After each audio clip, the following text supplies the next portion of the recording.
welcome to K&E Vlog!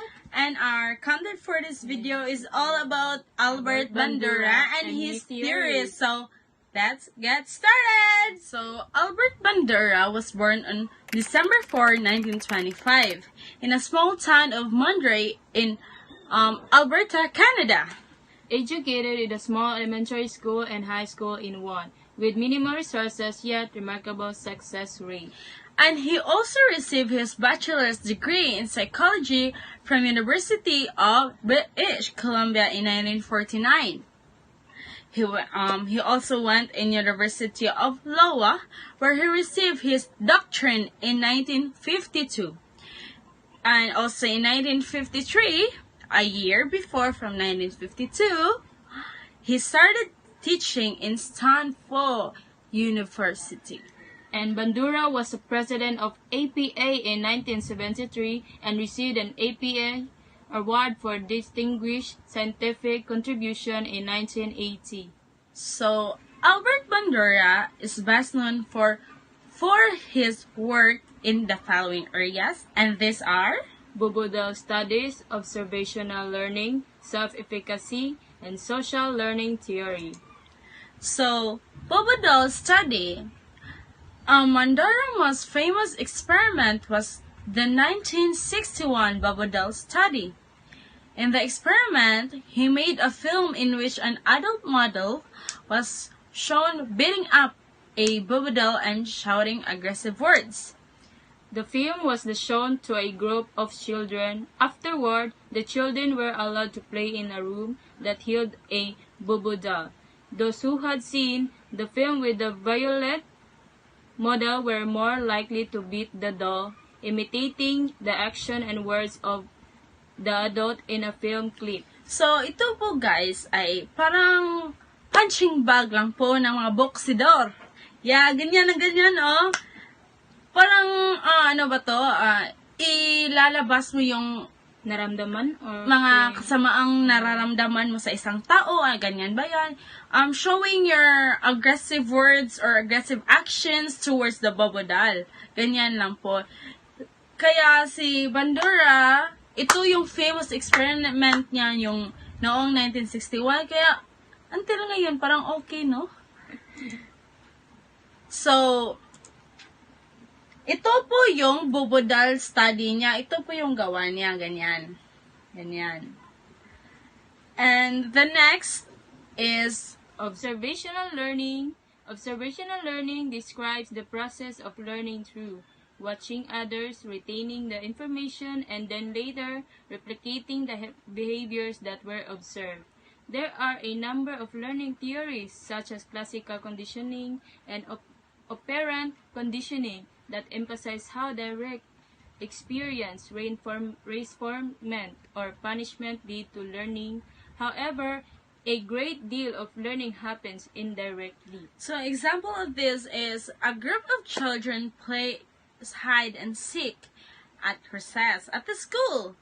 One child joins the group but has never played before and is not sure what to do. After observing the other children play, they quickly learn the basic rules of the game and join in. So, ito guys, para lang tong, example lang po ha, kagaya nito, halimbawa, naglaro po kayo ng ML, di ba? At hindi mo talaga alam kung paano maglaro ng ML, kaya magpapaturo ka sa kaibigan mo o sa kapatid mo. Oo. Tapos, paano ba to gawin, kuya, ate? Ganito yan.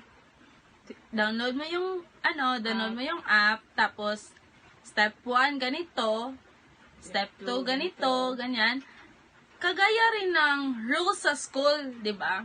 Kapag hindi ka susunod, hindi ka talaga makakagets, hindi ka matututo. Kaya sa game din, may rules din tayo. Kagaya nitong hide and seek, counting, may isang leader na magka-count ng 1 to 10.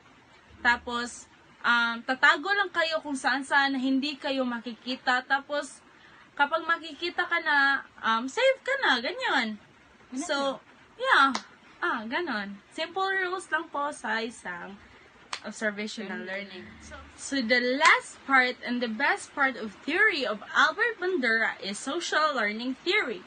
During the first half of 20th century, the behavioral school of psychology became a dominant force. The behaviorists proposed that all learning was a result of direct experience with the environment through the process of association and reinforcement. Bandura's theory believed that direct reinforcement could not account for all types of learning. So, for example, children and adults often exhibit learning for things with which they have no direct experience. Even if you have never swung a baseball bat in your life, familiar.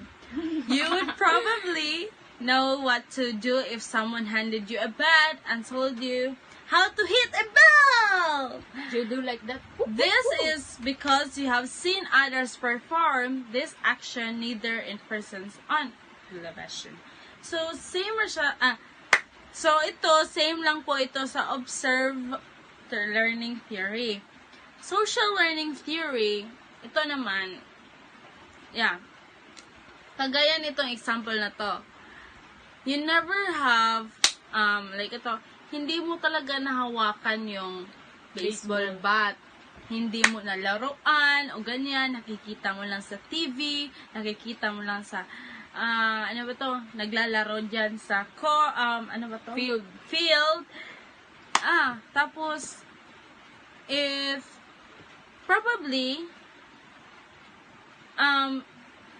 if someone handed you a bat and told you to try hit a ball, try mo. Kasi ang ganda. Oo. Yes. You try hit a ball, ganyan lang, pak! Pwede mo ihakpak sa joke. Sa bola rataon siya, ihakpak. Yeah. So, ito, paano itong observed learning theory lang din? A verbal instructional model which involves description and explanation of a behavior. So, ang meaning po nito ay mga tao na judgmental. Kung anong nakikita mo sa attitude niya sa Hindi isang mo talaga, tao. Hindi mo kasi kilala yung tao, kaya wag kang mag-judge.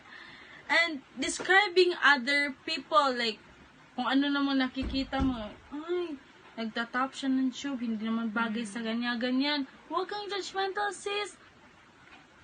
Patay ka kay Lord. Next. The following steps are involved in the observational learning and modeling process. The first thing is attention. In order to learn, you need be paying attention, like having the grip, paying attention, bits. Or in class, you have to pay attention to your teacher. Oh, be good. So anything that distracts your attention is going to have a negative effect on observational learning. If the model is interesting or there in a novel aspect of the situation, you are far more likely and dedicated of full attention to learning. So, if someone is, kung may ibang tao na didistract sa'yo, yung observational learning mo talaga madidistract. Kagaya ng, you having study at your house but there's someone calling in your phone, what Meron bang happened? nag-aaway dyan, yung mama at papa mo? Oo, hindi mo talaga mapapasok sa kukote mo kung ano yung nababasa mo, ano yung natututo mo sa school. Second, Retention, the ability to store information, and also an important part of learning process. Retention can be affected by a number of factors, but the ability to pull up information later and after it is vital or observational learning. yeah. The third, Reproduction, once you have paid attention to the model and retained the information, it is time to actually perform and behavior you observe.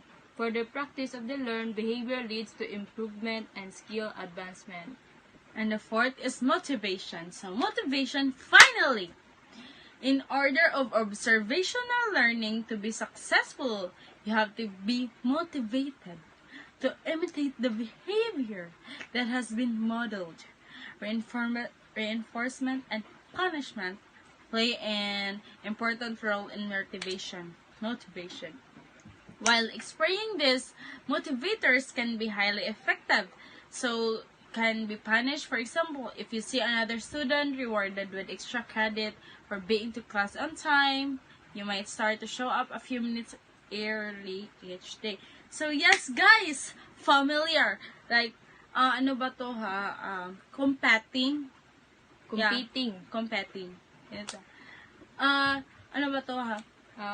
Example lang po sa class ha, sa totoo lang, pag makikita mo yung parang kalaban mo or kanang hindi talaga kayo friends, parang gusto mo talagang to the highest ka rin. Then tapos siya to the highest, then parang dapat hindi kayo magka-level. Pero itong isa, naging top 1, pero ikaw, naging top 2. Pero yung mga friends mo ganyan, bakit top 1 siya, ganyan. Sip-sip kasi siya sa teacher, ano ba yan? Kaya ikaw, sumisip din ka sa teacher, naging top 1 ka. So, marami nang nagsasabi nga, nagkukumpit talaga sila, or having motivation to other people, or having yourself depressed and have anxiety. Your friends will comfort you, and you just tell them the truth, and they will help you to improve yourself, be yourself more. Next, the therapy time. So, self-control therapy. The ideas behind self-regulation have been incorporated into a therapy technique called self-control therapy.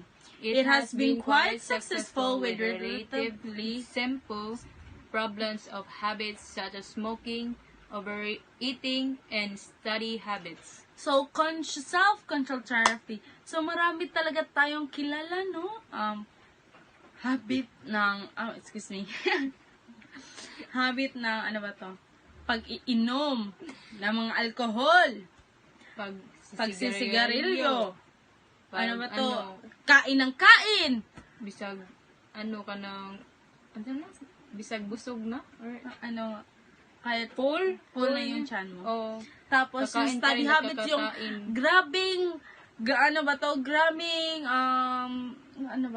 graming study mo, tapos, para, may kilala kasi kami, may family kasi kami sa malayong side na, study nang dahil sa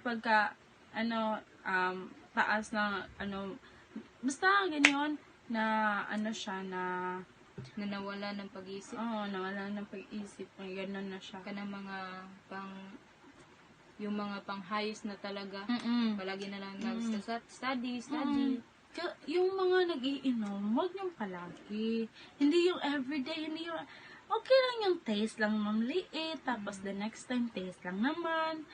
Makakasakit na yung atay niyo. Tapos yung smoking din. Sino yung nagsasmoke dyan? Sakit niya lungs to. Oo, makakamatay ng,